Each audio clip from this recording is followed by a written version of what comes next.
and cheers. Could we welcome the panelists? First up, the co-founder of Licious, we have Mr. Vivek Gupta right here. So could we welcome him with a big cheer? Whistle and applause, please. Joining him, we have Varun Agni, co-founder and head of product and technology from Bounce. And we also have Pulkit Jain, co-founder and product head Vedantu. And also we have the co-founder SuprDaily, Shreyas, Nagdawane, to please join us here. Clapping is absolutely free, listening is free, and cheering too. And also could we request the co-founder and CEO, MoEngage, one more time. Could we have Mr. Ravi to please join us right here. Firstly, I would like to thank each of these co-founders for spending their precious time at this event. I think it's, I've interacted before with each of them, and I know some of the major changes that they are bringing in the whole consumer behavior with their startups, and really glad to have them here. And the one most common thing about all the founders here is that they are making a major change in the consumer behavior. Which probably used to be offline, and bringing them, making major change in the consumer behavior. That's one of the most common things across all the startup founders here. I'd like to start off with, start off with quick introductions.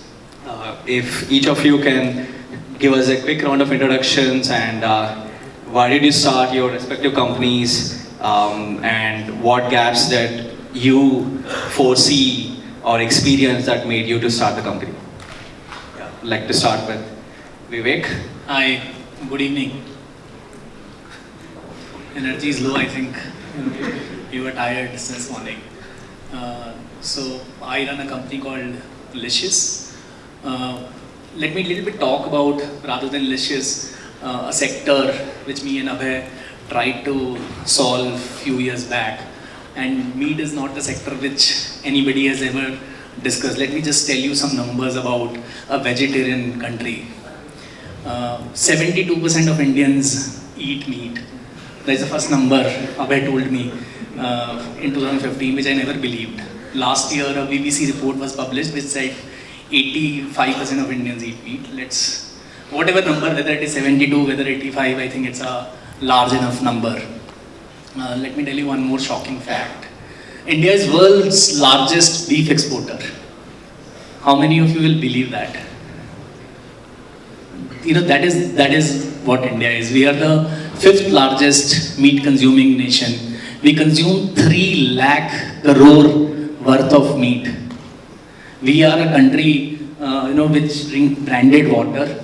We eat branded flour, masala, milk, curd. Everything worries us, but not meat, right? So that is the state of meat ecosystem. We sell meat in a black color polythene.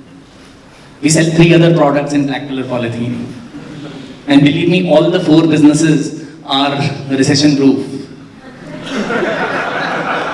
Right? Within a grocery basket, okay, meat is the most expensive item. And I have spoken to many consumers myself. And every time I ask this question, that how much money you spend on grocery, then my next question is how much money you spend on meat. And the number is not very different. If a family is consuming decent amount of meat, the average monthly spend is around 5,000 rupees on meat, and grocery is similar. And this sector nobody ever talked about. So now you think that why I started this business. I thought it's an opportunity which is nobody is going to go after. Let me do this. So it is that unique. And I come from a vegetarian background, but I eat a lot of meat. So it has nothing to do with, religion. One more thing I'll tell you. While I was always thinking it is to do with our religions, I have studied China data very closely.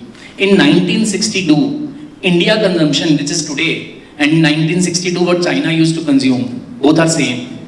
There's 4 kg per capita meat consumption in India today. In 1962, it was 4 kg in China. And China has grown from 4 kg to 62 kg in 50 years.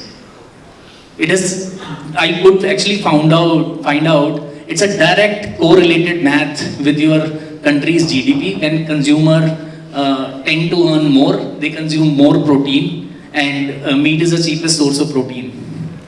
100 gram of dal has 9 gram of protein, and 100 gram of chicken has 54 gram of protein. That's the mathematical difference. So you are all, I know MoEngage customers, etc. So you understand the statistics. That is the difference. That is what happens in the economy, and that is what Licious is solving.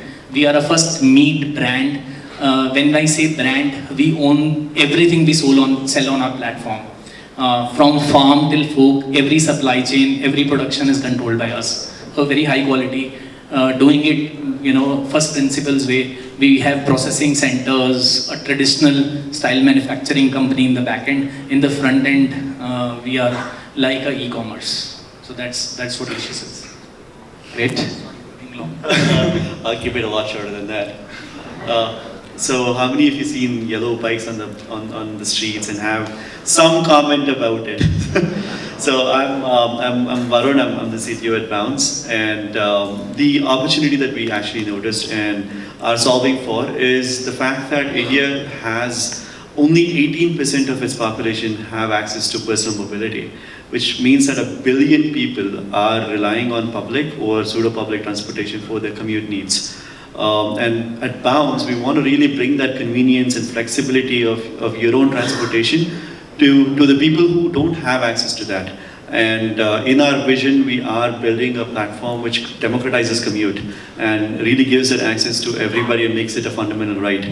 And Dockless is something that we've started now. We started about 1.5 years ago in September of 2018 with a pilot of 500 bikes. And we're currently at around 125,000 rides that we do today, and in 2 cities, and we're growing faster than ever. So, hey guys, I'm Pulkit. I head the product and one of the co-founders at Vedantu. So my journey, I think it's been 14 years now since I've been in this education domain. Started way back in 2005 when we graduated. Didn't know what to do in life. Job lag gaye the random se. So ended up in a place, very small place in Punjab called Barnala, place near to Patiala, where we interacted with kids and we just totally loved it. Entering into a school, motivating kids. We were 22-year-olds at that time that, बच्चों को छोटी जगह से फर्क नहीं पड़ता. You can do great in life. And when we saw a few tears rolling in their eyes, that's how our journey started. इतना overwhelming experience कभी life में हुआ ही नहीं था. We started teaching kids there in Patiala, better known for, the reasons, right? So, but when we taught there, we realized that the impact on children of good education in these tier 2, tier 3 towns is phenomenal. And so it got us thinking, what is at play? Because those cities, those small places were producing tremendous results, and the people were dreaming big. After we started teaching there, we realized that people like us, you and me, all of us, people like us, we don't become teachers, right? The best of the society doesn't become teacher. So I always, whenever I used to have parent seminars, I always used to ask them, how many of you really want your kids to be taught by the best in the society? Kiska haath khada nahi hoga, right? But then I used to ask the second question, how many of you will be okay if your child becomes a teacher? Sannata. Nobody is okay with their children becoming teachers, right? ये तो ironical है, अजीब सी बात है, right? So that is what we, kept on solving. So my first half of the journey from 2005 to 2011-12 was, teaching offline. We became one of the biggest brands upwards of Delhi. We were teaching thousands of kids there, 200 plus team members and everything. But we realized that this problem cannot be solved at scale. Cities like Bhatinda, cities like, Tezpur in Assam, वहाँ पे बच्चे के पास अच्छे teacher का access नहीं है. One, second, people like us are not becoming teachers. Solutioning of this led us to start Vedantu in 2014 end, where when we were thinking, we realized that maybe a live teaching learning platform could be a way to solve it. But 14 and nothing like this was happening anywhere. infrastructure challenges, बच्चे क्या पढ़ेंगे, parental mindset क्या होगा, will people be okay to trust on something online for their primary learning requirement? From there to here, it's been an amazing journey, and today Vedantu ecosystem gets 15 million students to visit us every month. We are teaching, tens of thousands of students in our courses, students from more than 1,000 cities in the country, places as small as Andaman Nicobar Islands to a small village in Uttarakhand, एक पहाड़ के ऊपर, to Bhutan border. Children from these places are able to study online today, and they're able to shape up their dreams. So this is what we are doing, and totally excited. And as we are growing, as we are going ahead, we're discovering a lot of things, and we realize that the role of technology, data, product is tremendous to create an impact at scale which is predictable and which is measurable as well. That is what our vision is, that we want to teach hundreds of millions of students with utmost predictability and the measurement of the outcomes that we can help these kids achieve. So this is what we do at Vedantu. Good evening, folks. I'm Shreyas. I'm from SuprDaily. So SuprDaily is a daily grocery delivery platform, and we piggyback on the milk supply chain. So on similar lines to meat, non-veg food, like how many people here have milk or have had milk? I guess the answer is literally everyone, right? So that's one of the reasons we start the consumer journey with milk. We see a lot of opportunity on piggybacking on the milk supply chain, and that's not where the story ends, however. So all of you would have heard of this story from Troy of, it's called the Trojan horse. Well, we call our strategy the Trojan cow. So for us, milk is only a Trojan cow to a consumer's house, and what this means is that while we have built the platform or we have built the supply chain to reach all your houses every single morning, we also use the same supply chain to deliver to you all your groceries. So we started a few years back, fairly small till a couple of years back, doing less than 10,000 orders daily. Today we've scaled up to around 200,000 orders every single day, and it's been an exciting journey so far. Yeah. Great, everyone. So start with, I think, because all of your companies are changing the way the consumer behavior, right? And when you're starting it off, it must be tough, and most people would not be able to figure out how you're able to do it. And so, what is that? What is that point at which you felt that there is an aha moment or like a product market fit stage that you felt that this time to start scaling? Because when you start working on any idea, you want to get to a stage at which you think this is something I could focus on and I could build upon for the next 5 to 10 years, right? So what is that something that can you share those? Because that would also be helpful for the people here, like product managers or entrepreneurs who are toying with new ideas but as a consumer company, it's hard to figure out at what point it's time to scale or it's time to pivot. So it would be great if you can share some learnings there. Who wants to start first? So it's interesting that you brought up consumer behavior, because at Bounds we really depend on consumers to really help us out in many ways, and we are constantly in the business of shaping consumer behavior, not only to really get our value proposition across, but also to keep our operations lean and mean. We expect our users to do the right thing around parking, do the right thing around fueling, and really use the bike, because it's an unsupervised asset, use the bike right, do right by, let's say, some of the law that are governing the region. So there's a lot of behavior shaping that has to really go into that. And beyond that, we are one of the very few companies in the world which expects consumers to help us out. We expect our consumers to spend money from their pocket, fuel the bike up, and then get reimbursement. So really getting that behavior from the consumer is really a challenge, and because that's a trust that you have to build out. That yes, if you were to spend your money, you would get it back, and also that this activity, which is kind of really not really adding a lot of value to you, is adding value to a service which is helping the community at large. So shaping all of that is really a challenge at bounds, and that's a thing that we really have to do to keep the service going. And Varun, at what stage, let's say at, like it's a 10,000 I'd say month, or at what stage did you feel that okay, it's time to scale? I think or is it the retention metrics, or is it right? I think the book definition of your product market fit would be the smiling retention curve. But what we really felt was when the kind of use cases that we see start becoming really global, and the utilization of a bike starts going up when you add more supply, that's when we thought that we had a product market fit, and then we started scaling it up. Got it. I think Vivek. If I will give slightly philosophical answer to start with.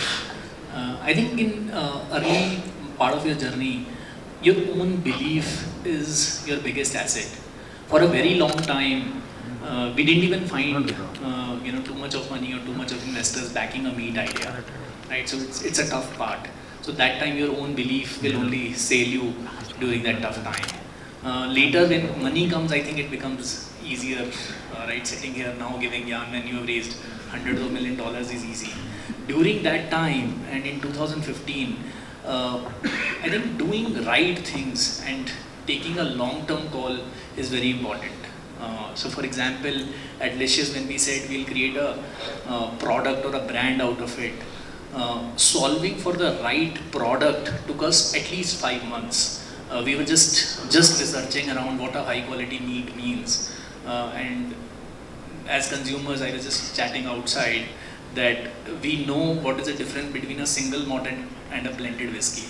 That is taught to us, right? But in the meat, when you ask definition of a good quality meat, except freshness, you will not have any other word to define a good quality product. But what is reality? And there is no global example also where meat brands were getting built. Either it was frozen or it was just high quality supply chain which exists in countries like China and Japan. India did not even have a cold chain supply chain. And to give you a number, 90% of Indian cold chain supply chain is used to manage potatoes. That is the reality of our country. So, and you are talking about aha moment, and I don't have numbers like tens of thousands of rides. We went, live. We started the business in July of 2015. The first launch happened in September 2015, and we did 1,300 orders. The aha moment was 90% of those consumers came back and bought in October. That was aha moment for me. At 1,300 number, I couldn't sell it to VC. Nobody will even say, yeah, what is this 1,000? And today that aha moment is that 90% of my monthly business still happen through repeat customers. I think my generally suggestion is don't look at too many metrics, but if one metric which you should always look at scale is whether your consumer is coming back and using you. If not, then why? Running away from that why, will not take you anywhere. I think facing that challenge is earlier you do it, I think more scalable business you will build. And mathematically, on day zero when I actually imagined Licious, I thought, at a scale I may need, 100 million, 10 million people. And today my math has changed, and I don't mind sharing numbers. Our average revenue per user per year is like 20,000 rupees. I have spoken to bank guys, banks don't make that kind of money from a user. Airtel doesn't make that kind of money from a user. Right? So now you imagine the power of that 20,000 rupees on an average. And if I just get 1 million users giving me that 25,000 rupees a year, because that 20,000 grows every year by 10%, I can build a $500 million revenue by just 1 million users. Why the hell I should go behind customer acquisition? I should just worry about my customers who have already tried, and there I need not to even spend any money. I can just have MoEngage and go behind those. You should also pay accordingly.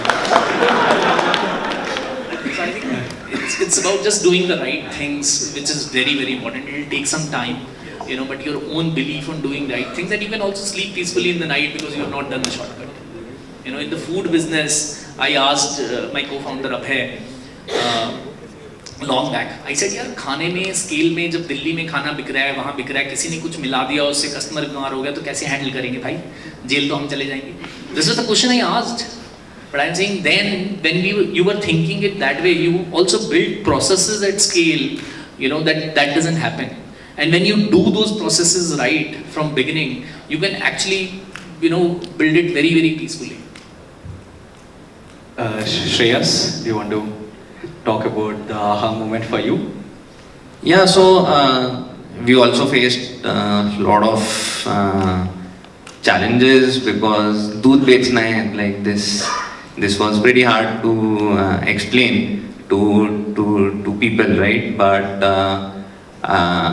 we really did not have to look at a metric. We had some anecdotal evidence that this could work, and that was that जो आपके घर पे दूध वाला आता है वो रोज आता है, हर महीने आता है, हर साल आता है. Like it felt like इसका retention, the retention for this guy must be really high if he chooses to measure that as a metric. And then I think what really excited us was in the first few months of our journey, where we did not have any product, any technology, we did not even have an app. Our month-on-month retention was like the doodh wala. It was 98% month-on-month. And the kicker, can anyone guess what would have been our delivery costs? We all know what e-commerce delivery costs are, right? Our delivery cost used to be like 3 rupees. So it just, everything seemed to be connecting, right? At least on paper. It just gave us enough confidence to, keep pushing at it. And yeah, like those are the first 2-3 things which really helped us, just build confidence and then just keep going at it. And like folks here have already said, sometimes you just have to believe. Like I think if you can't always logically argue it, it sometimes becomes an emotional state of mind, and once you believe, then you can actually make it happen. So yeah.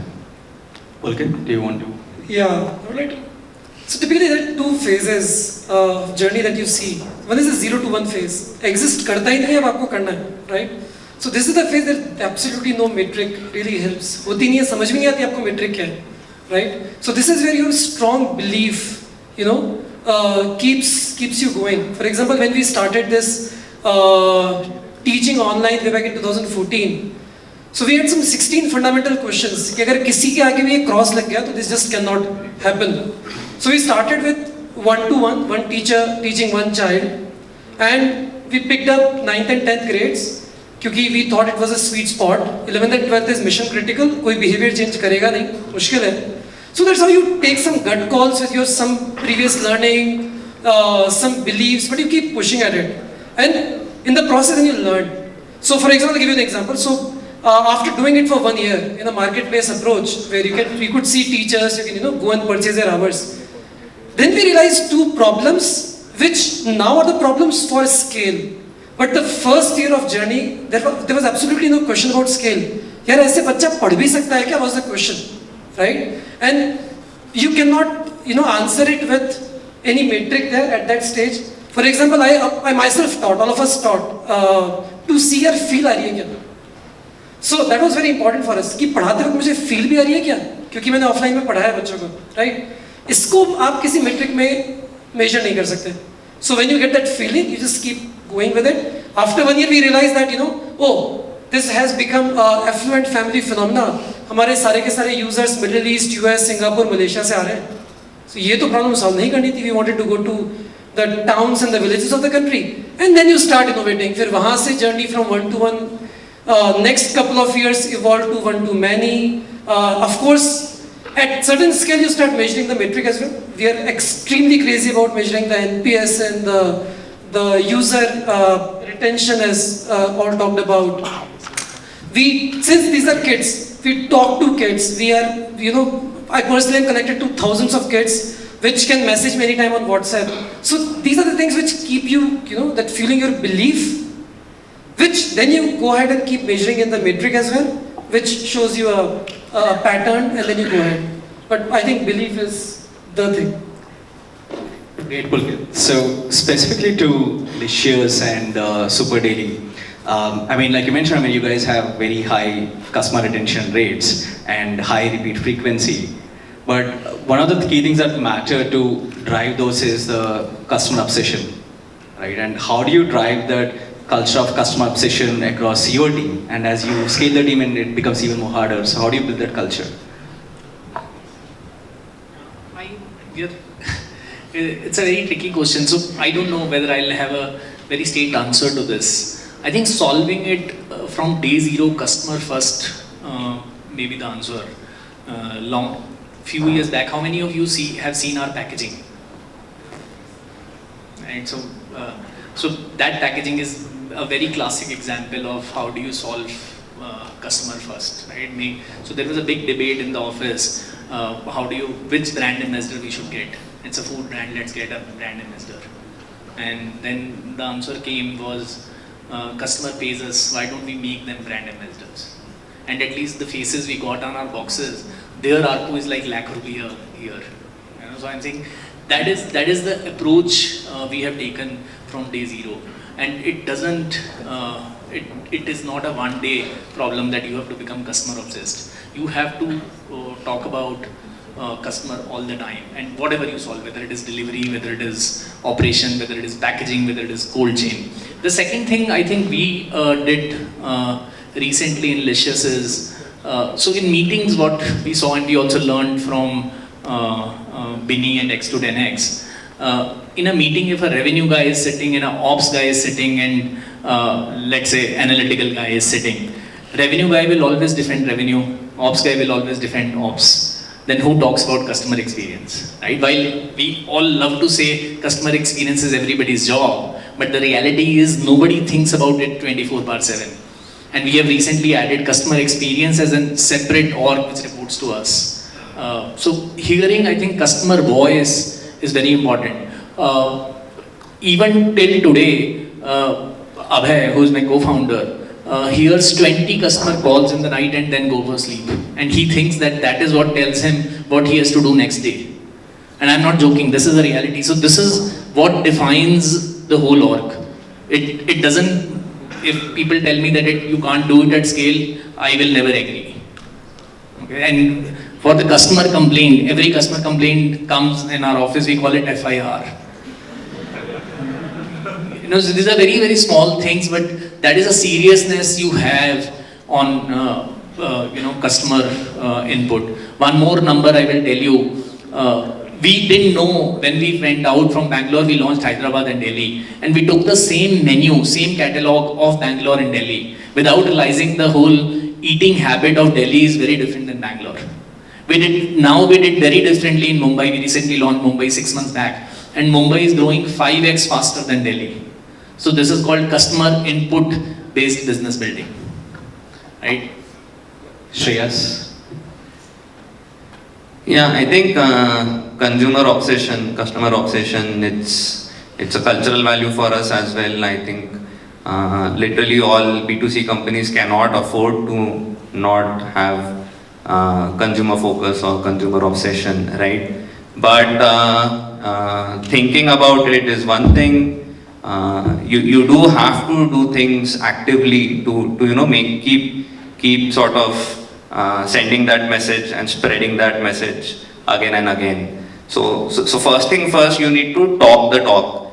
That's what we do. Like even in conversations, like we try to have this pod structure, and like Vivek said that who's talking about consumer experience, but who's also talking on behalf of the consumer in that pod, right? So just talk the talk, and like during pod meetings, we will try to bring in the consumer perspective that नहीं यार consumer को ये अच्छा नहीं लगेगा, like just bringing that term, that thought repeatedly, it shapes the way people are thinking around you. If you don't talk the talk, then walk the talk to bhuli jao, right? So that's one thing that we try to do. Then walk the talk also, yes, we actively try to engage with consumers as much as possible. We anyways have a lot of engagement with our consumers, right? Our consumers have like 20 orders a month from SuprDaily. That's a lot, but the orders are being done by the field folks, by the folks in the cities. However, interestingly, all the decisions are being taken by the corporate office. That doesn't make sense, right? So then we actively go and pursue consumer engagements. We have WhatsApp groups in which we have added customers and we keep taking feedback. In our call center, there is a special set of people whose job is dedicatedly just to do consumer research, just to keep calling customers and hearing their voice. We are calling consumers to our office literally every week just to get as close to him or her or to get our teams as close to the consumers as possible.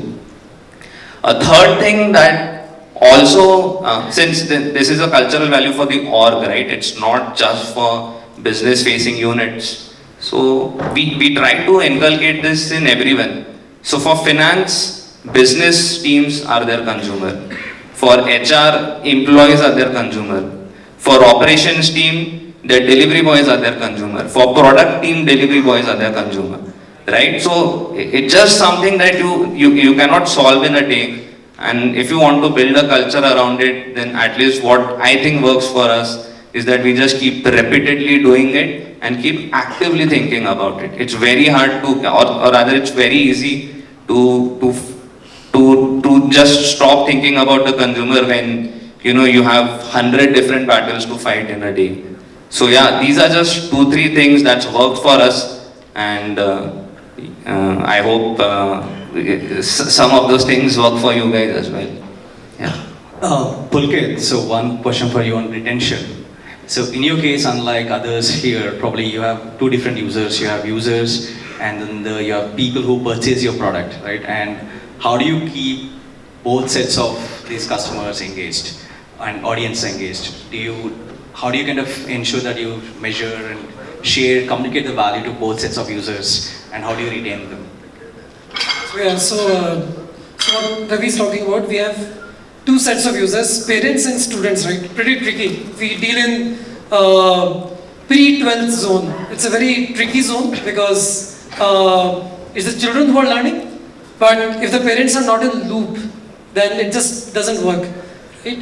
So at the same time, before I start, see, Vedantu is a very interesting type of a product where we provide service very, very deeply. Think about this, every child on the platform studies for almost 1.5 hours to 2 hours every day in the classes, but not just classes. These children do the assignments, the tests, the parent-teacher meetings happen online, their round-the-clock doubt solving happens on the product, there are student communities on the product, then there are a team of academic mentors who sort of do surgical strikes on each and every child based on where are they losing it, powered by data. Right? So it's a very big service stack. Now, as rightly pointed out, retention is the key metric for us. Children study in our courses which span for which are as small as a single day course to as long as 2-year courses.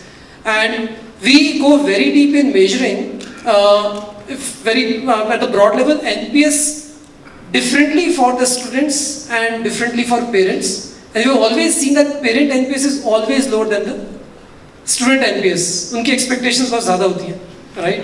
So, but that's a big learning for us that are we doing enough to keep them in loop? Are we doing enough to keep them informed? And we've realized that a great work there leads to better retention for the child as well. So, very 2 different in the product also. We have 2 different attack points. One is the parent side of the product, one is the student side of the product. The parent side of the product is a new thing for us, but as we... Yeah, so one question for the bonds, and See, there's a lot of information out there that talks about like scaling ourselves as a company, team, structure, and so on. But how do we scale ourselves as product leaders or entrepreneurs? And how do you go about it? Any learnings there for the audience here? Right. So there's an inflection point at which you become a people's manager from a product manager, or a people's manager from an engineer. I think that really depends on how fast or how big how fast the organization scales. At Bounce, we scaled from less than 25 people, I think even less than that, in May of 2018 to about a 200 member org in last month. So I think the company is always going to scale faster than the people, and the best thing that we can do is really realize that and change the way we deal with how we manage as founders. So in the first initial years, it is the founder intuition and really getting down to the trenches and really doing all the work. Like when we started as Wicked, right, I was the only engineer for the 4 years that we were operating as Wicked, right. Shifting that mentality to something with a larger team, you really have to adopt a change in leadership philosophy as well, from a micromanager to a servant leader, which really works well in a larger scale team. So you pretty much really empower people to take decisions and really set the decision framework and get out of the way. That really works when the team starts scaling up, and that's the only way to really get that full potential of the people that you've hired realized. And that really is, and you really have to figure out when that inflection point is. And I think some of the early indications is really slowing down of the productivity or the output or delivery, because as the organization scales, you should not be a bottleneck, and when you're a bottleneck, the delivery suffers. So identifying that trend and really shifting that philosophy of leadership from micromanagement to servant leadership is key for scaling up faster. Great. I think obviously in the interest of time, we'll have to wrap up.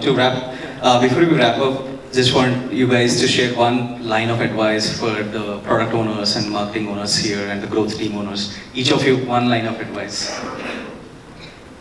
Don't listen to me.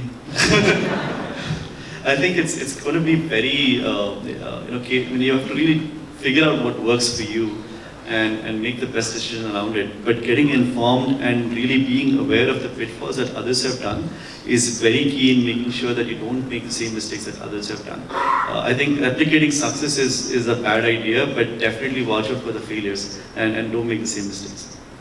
Yeah, I think don't be in hurry to scale fast.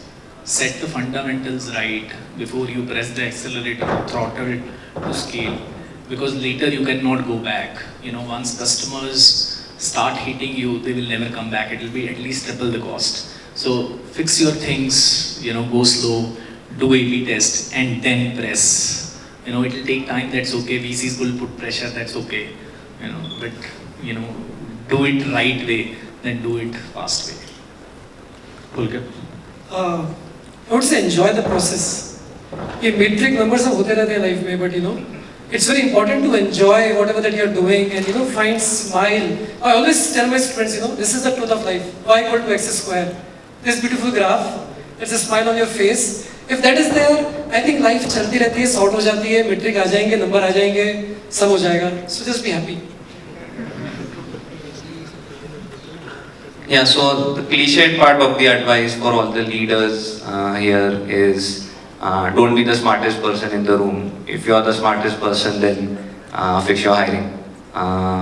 But actually, that's not the end of the statement. The way I would end this is that while you should not be the smartest person in the room, but you have to be the most obsessed person in the room.